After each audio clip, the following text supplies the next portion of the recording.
Welcome to ETHDam, to ETHDam, to ETHDam, to ETHDam, to ETHDam. Wonderful. Up next, we have Bianca talking about the Builder's Guide to Using Oracles. Thank you. All right. Thank you very much. Hi, everyone. Hope you enjoyed the first day of the conference. I definitely did. This is my second ETHDam, and I always come here with great pleasure. Today, we will be talking about the Builder's Guide to Choosing Oracles. Oops, this is a bit low. So basically, my goal for this session is that you walk away with a clear understanding and a clear framework on how to assess different Oracle solutions. Before we do that, a few words about myself. So my name is Bianca Buzea. I'm head of DevRel at Chronicle. The team at Chronicle is the team behind the very first Oracle on Ethereum back at MakerDAO in 2017. In 2023, it spun out of MakerDAO, and since then, it continues to power MakerDAO as well as other protocols and ecosystems in the Web3 space. Now, I have a little story that I would like to share with you. And I want to tell you today the story of Nico. Nico is a DeFi builder, and he wants to build a lending protocol. So essentially, he wants people to be able to come, deposit some collateral in some tokens, and then take a loan against that. Now, you might wonder, okay, what are the different considerations that Nico should have in mind when he wants to create these lending protocols? And I'm going to give you a spoiler, there are a lot. One such consideration is the liquidity. He needs to make sure that the protocol will have enough liquidity for users. Another considerations are gas fees. This is important because it shouldn't be prohibitive for people. The gas fees shouldn't be prohibitive for users. Then he needs to decide on the chain. Which chain does he want his protocol to live on? Or maybe he can use several chains. And in order to choose the chain, he's going to probably assess the gas fees, he's going to assess the ecosystem, the competition on that chain, and so on. There are a lot of different things that needs to be decided. Similarly, incentives. He needs to make sure that there are proper incentives, both for depositors, but also for borrowers. And to wrap things up, he needs to make sure that there is a great user experience for his users when they use the protocol. And these are only some of the considerations when building such a DeFi app. But it's finally launch day, and Nico and his team, they made it. They succeeded, everyone is happy. And now after so many nights when he's been working on his protocol, he's finally able to go to sleep and have some well-deserved rest. He goes to bed and he has his phone on sleep mode. And he starts receiving notifications. Initially, some messages congratulating him for the launch, but soon enough, these messages start to be mixed, let's say. By the time Nico wakes up, he realizes it's wildfire out there. Something has gone completely bad. So what do you think Nico forgot? You're very close. He forgot to consider about oracles and the security of oracles. So what happened basically is that Nico's protocol has been subject to a flash loan attack. So basically a bad actor detected a potential vulnerability. The oracle wasn't using enough data sources for one of the assets.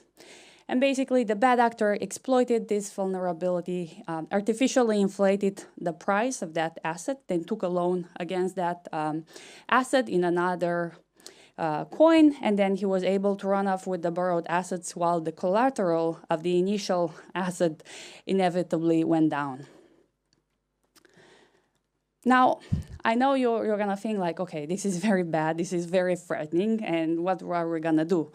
Oracles, at the end of the day, are a key piece of any DeFi applications. But there are some good news, and the good news is that all this could have been avoided. It's perfectly possible to have decentralized, verifiable Oracle setup, which is reliable and that doesn't get you into trouble. And let's see how does that look like. But in order to have that and in order to achieve that, there is one extra step that every DeFi builder should do, and that's to assess the proper Oracle setup that they need and to assess the different solutions, Oracle solutions out there. Now, in my opinion, and a lot will agree with me, the bad part is that there isn't enough discussion about oracles out there. Discussions about oracles are kind of rare, and personally I believe that part of the problem is the name itself. You can see on the right side the definition from Merriam-Webster, and basically this can be quite misleading. It implies that this is an unquestionable source of truth. There's this misconception that all oracles are the same. In reality, not all oracles are equal and nor infallible. So, now that we established this, I would like to present you a 6-dimensional framework for choosing the right Oracle solution for your protocol. And I want to mention from the beginning that the order you go through, it's not really that important. What is really important is that you go end-to-end for all these 6 steps. Okay. The first one I put over here, it's operational history. So, when assessing an oracle, you should look for how long has the oracle been operating, if there has been any incidents with that oracle. And if you have these two, if the oracle has been operating for a long time without any incidents, this sort of longevity signals reliability. So this is a good sign. The second one I put over here, it's total value secured, or TVS. This is kind of the golden standard, if you want, when it comes to oracles. And it basically establishes how much, what's the value secured by that oracle. And here, when you have like high TVS, this means that the oracle has been battle tested, especially when you couple this with the previous one with the operational history. You can see on the right side, you have a screenshot from DeFi Llama with top 10 oracles by TVS. So if you want to have an understanding, okay, well, what's the TVS for each of the oracles, you can go there.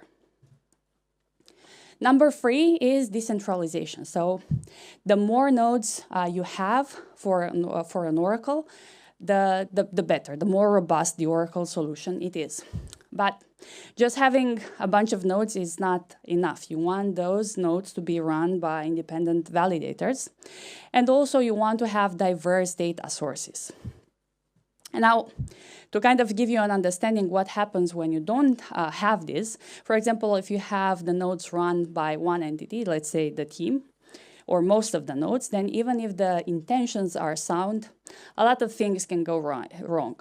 You can have different mistakes done by the team. You can have then this becoming a honeypot, if you want, for attacks, a source for attacks. So you don't want to go that direction. You really want to have independent distributed validators. Number 4, I put here validators or node operators. You can use these terms interchangeably. So when you assess an Oracle solution, you should really look, okay, who is running this network? Are those trusted independent validators? Because such validators bring higher level of data integrity and network security. And also something to consider here is that if you have validators that have a high profile, they have an additional incentive to make sure that their reputation is maintained. So they want to make sure that the data they sign and they put on chain is the right data. Now, number 5, I put here data sources. So you should also look into what are the data sources that the Oracle network relies on. Of course, here you want tier 1 reputable data sources with established credibility, high liquidity, and a proven track record. And something to keep in mind is that if you're using any sort of on-chain data sources, such as DEXs, you want at least 2 of those data sources to be on the same chain, such that you can enable the MEV bots to do arbitrage and prevent price manipulation. Also very important when we're talking about data sources is that we have traceability and transparency across data sources. For example, in the case of Chronicle, you can see here the Chronicle dashboard, and you can see on the dashboard all the validators. You can see we are using reputable validators run by entities such as Etherscan, MakerDAO, Block Analytica. And for each of those, you can check the data sources that they're using. Here it's a combination of on-chain and off-chain data sources. Now finally, operating costs. Oracles are gas intensive, especially during periods with network congestion. And you might think, okay, what can I do? One potential solution is to lower the update frequency. But you don't really want to go in that direction because you might end up with stale data. What instead you should do, you should find mechanisms to reduce the gas costs without compromising the data freshness. Again, in the case of Chronicle here, to give you an example, we're using Schnorr signatures to bundle multiple signatures into one super signature, one bigger signature. And this allows us to save gas up to over 80%. Now, I want to leave you with some closing thoughts. Please keep in mind that not all oracles are equal. Please put the effort and the due diligence, if you want, into the proper oracle solution. And I want to also leave you with this acronym in order to remember the 6 steps to assess an oracle. NODDOT, which stands for node operators, operational history, decentralization, data sources, operating costs, and TVS. Thank you very much. I'll be around today and this weekend if you have any questions about oracles or if you need support how to integrate an oracle or you're considering an oracle solution. I'm always more than happy to discuss with builders. Thank you. Are there any questions for Bianca? I've got one. Is there much difference between different oracles and their liveness and their freshness? Like, are there some oracles who are super live, fresh data and some who are like, our data is maybe 10 minutes old, but it means that we can avoid any like flashbot price manipulations because we've got 10 minutes to kind of assess whether that behavior was nefarious? You can definitely have different sort of Oracle implementations, and a lot of the time it's the user who kind of decides, okay, how fresh do I want the data? What's the update threshold, if you want? So it's the user who can go and implement that. Yeah. Okay, so that's a parameter that the user gets to. Interesting. Nice. Yeah. Thank you. Anybody else? Thank you very much. Really appreciate it. Thank you.